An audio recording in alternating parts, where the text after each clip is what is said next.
So a lot has happened here in the past 24 hours. Um, so I'm going to walk you through it a bit. So this right here, I've got two titles there because I didn't know what to call it. And I think I'm going to go with Entering Death Logically. I've got like 20 titles of different self-portraits I want to do. And as you can see here, the one I selected, it's bunged up. Like, my face is not a great face for it, which makes sense, which is why I wanted it to be this one. So that's kind of how it ended up there. The background had been done for a long time before I ever thought of what to put on it. And then I decided to do my portrait on top. The eyes are really weird because I read this in a different way sometimes.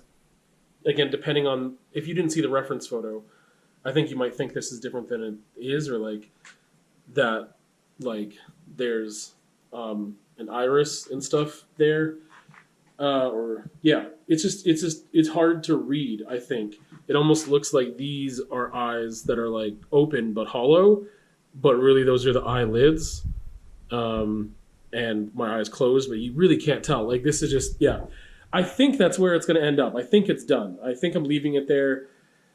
Which is interesting to me because I don't know what else I can do to it. And I'm just like, that's what it is. It's just done. Like, I don't need to make it more complicated than that. And I think that if I do anything with it, it will end up being negative and a detriment to the piece as a whole. And it's really weird to reconcile with because I'm like, this is just a pastel drawing of me and it's not even a very good one. And it's on this background and it's on canvas and that's just what it is. There it is. It just seems so simple that it scares me to call it done. And part of it I know is because the execution, right? Like, it's like, well, the skill involved in this and like, it doesn't, like, yeah, I know it's a person, but I don't know if it's you. And like, the nose is kind of like maybe too big or maybe it's just right. Like, there's things with the head, like the dimensions aren't perfect. Like, yeah, so there's things that are wrong with it, I guess you could say, but I never intended them to be right.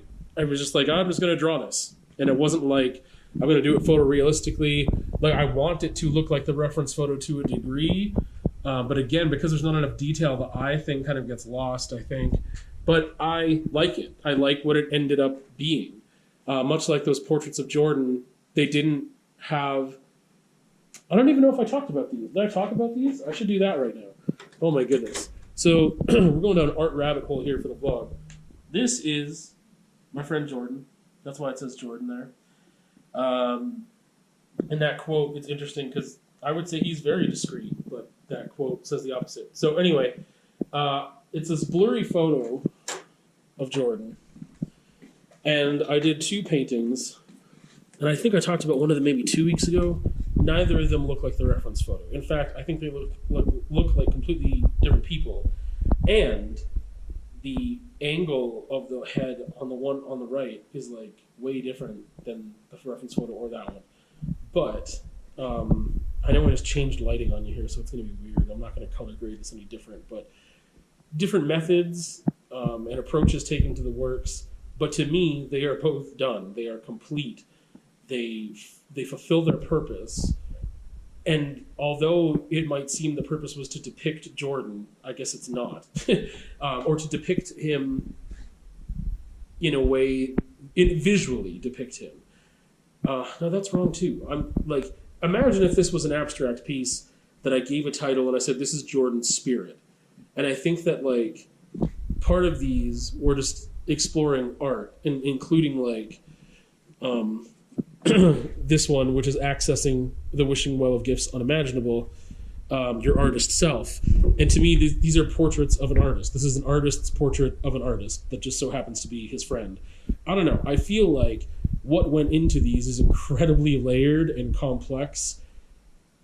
But at the end of the day, I'm like, yeah, I'm just depicting a dude and I didn't even do it that well. But like, there's so much going on with technique, with process, with meaning, that I get so much more out of these than I think the average viewer or random viewer will without knowing any of the history. And to me, I don't know, I'm okay with it. I understand what I'm doing. I understand the work. especially the one on the left. I understand the work much more than anyone else would, so that's all that matters. And it's really interesting coming to terms with that, because I don't think I'm 100% there, because there are times where I still think like, well, man, why did I do that in garbage lighting and then I ended up moving them anyway? Anyway, there's times where that's easier to kind of be okay with versus other times. So I'm going to bring them in here. I don't know why I'm doing all this moving around of stuff, but yeah. Anyway, there's still a part of me that's like, yeah, no one's going to get it though. I don't care at the end of the day, but it's not as automatic as I wish it was. The like not caring aspect of it. Like I wish it was more automatic. Oh, that wasn't there originally. I don't think that's in the photos of it. Interesting. I gotta go back and look at the photos. I took of it to see if that white thing's there because I think that's coming off the. Oh, but this gesso's been dry forever. That doesn't make sense. Okay, you're on a journey with me. Just know that. Okay, so anyway, this was kind of an extension. And yeah, again, just coming to terms with like, it's done. That's okay. But it feels like it's not okay. But that's only because I care about other people understanding it. And why should I care about people understanding it? That's not what art is. So it's interesting because I want someone to feel a thing. Maybe that's what it is. I don't know if someone's going to feel something from this without the title. That's why the title is so important to me. And why, like, again, my first art was poetry. So it is important to me that somebody feels something, even if it's not what I was intending or if they understand it conceptually. And I think that it's interesting because, like, to me, visually, this doesn't give off a feeling without the title. So someone could say that's not a very successful piece of visual art then. And I would say, not nice things to you. I just think about, like, that's why, like, so much abstract expressionism, like even Pollock or whatever, it was like, the titles didn't mean anything. They're like, it would be random numbers or just untitled, right? Like untitled number 1, 2, 3, 4, 5, 6, 7, blue poles, whatever. So, but without a title, like, it just doesn't have it. And I think that's okay.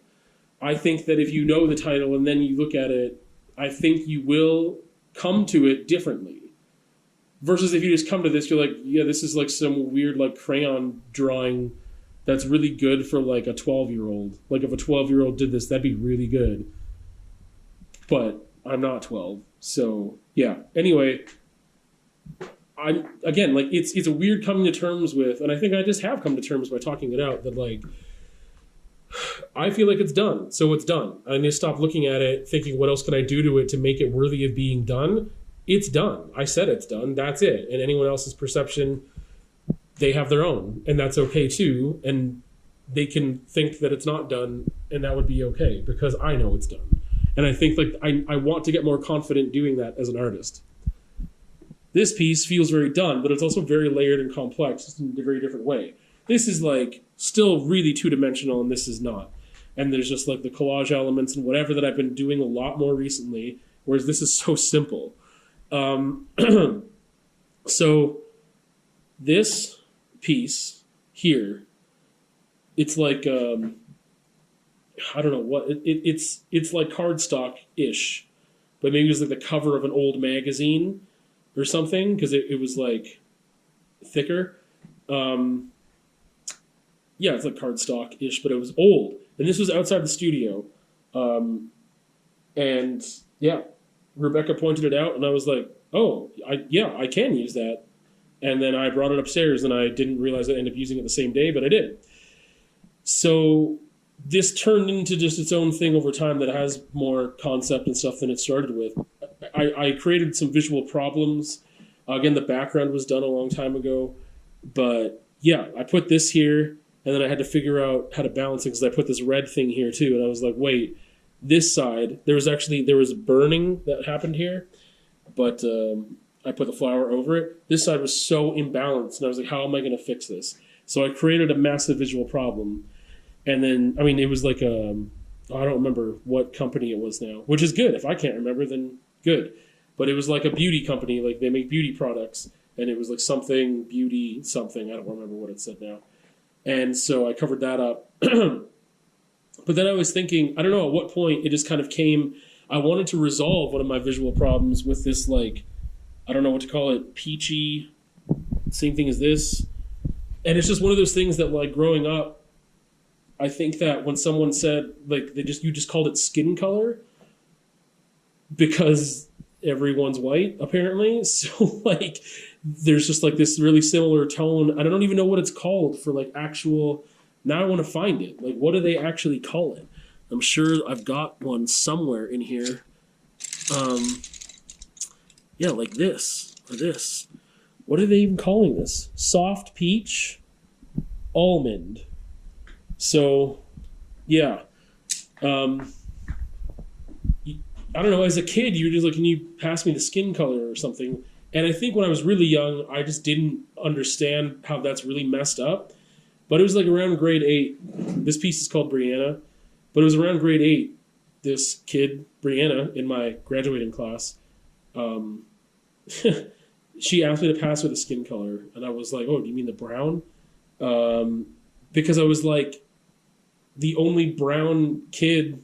I guess there were like, no, he wasn't even in my graduating class. There were like, yeah, there's very, very, very, very few people of color in that town anyway, out of like 2,500 people. But in our school, I mean, you could probably count on 2 hands for sure. But I mean, I could probably count on 1 hand, maybe, from grade 7 to 12, how many people of color there were.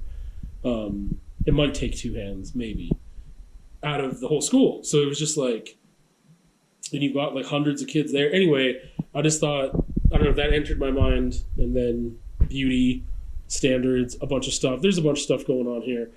But it's interesting because I feel like it's the only piece I've ever made with like racial commentary.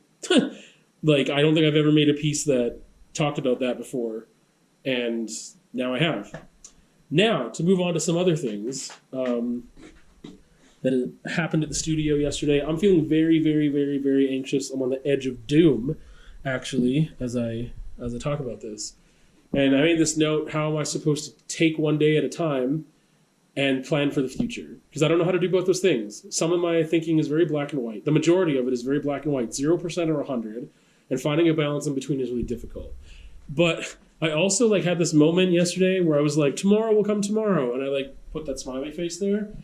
And I like sat in that for a bit. And I was like, yeah, like worry about tomorrow. Like be present, be here right now. Because I was just so anxious.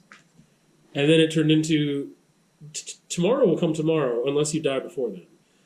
And so, yeah, this week has been really overwhelming, and I just feel like I'm on the edge of doom, and so it hasn't really been fun. But I made some really good work, I think, and I guess that's good. Like I feel like I feel like I did some really good work this weekend, and I'm just on the edge of doom. Yeah, I don't know what else to say right now. Just a little vlog update there. Show you some art stuff. I need to do a better job of sharing, I think, in the vlog if I'm going to keep doing it. I always arrive at this place of why am I still vlogging if sometimes I have a 3-minute vlog that doesn't really say much. Either I want to be doing it or not be doing it, and because I don't want it to feel like an obligation. And that's it. Update. Wrapping up the vlog. There's only one. Why did I say update 3 times? There's only one conversation. Oh man, what a rough ending. There's only one other video this week. It's a conversation that I do remember the name of because I just recorded it like an hour ago. It is wow. I've got it backwards. I have the word crisis in my head, but I don't remember the other word, coast.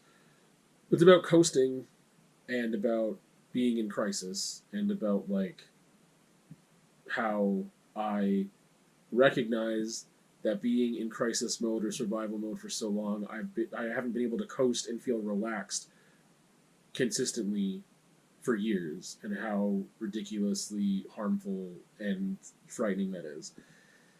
So it's about that. Update is that I have taken a job, one of the ones that I interviewed with in the past couple weeks. I have accepted the offer. I'm moving forward with that. And it is not a teaching position, but it is in a role of supporting individuals who are not as able to support themselves. I feel like that's all I can really say about that right now, but I'm looking forward to see what avenues that position will open up for me and to get some relief from my current my current I can't think of words. I'm like, this past week has been like super over the top anxious. The past couple of weeks have gotten, it's been, and a lot of that is detailed in the conversation, although vaguely. But yeah, I've just been mega anxious for far too long and too many days in a row, and I don't have anything else to say right now. I always have more to say, but that's all I'm gonna say right now. I'm excited to get back into the studio. I can tell you that. I'm excited to get more painting done. I feel really inspired to create. I feel very motivated. I feel like I'm hitting a stride with some concepts and with the way they're being expressed. I feel in the place to try some new things that are more structured and have more probability of failure at first and opportunity to learn and grow. I talked to a friend the other day who gave me some pointers on working with oils and like simplified things for me, and so I'm excited to go ahead and try some things soon here. So I've got more to say. I just can't say it, and I'm too. Yeah, I'm having a really hard time expressing myself. So maybe that's another reason why I am excited to do more visual art. Oh, I will add one thing. Swappin' Thoughts podcast. They have a YouTube channel. I had mentioned before.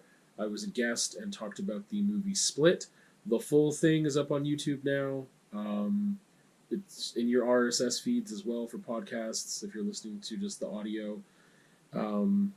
Yeah, it was a lot of fun. I really enjoyed it. There will be a link in the description of the video, and then like a card at the end where you can just click on the link there as well. So you can check that out. Again, it was really fun for me. I enjoyed it. Got to talk about a movie that I really dig and learned some stuff through that. So the movie Split by M. Night Shyamalan, got to speak on that. My supper is yelling at me to take it out of the oven. So see you on another time.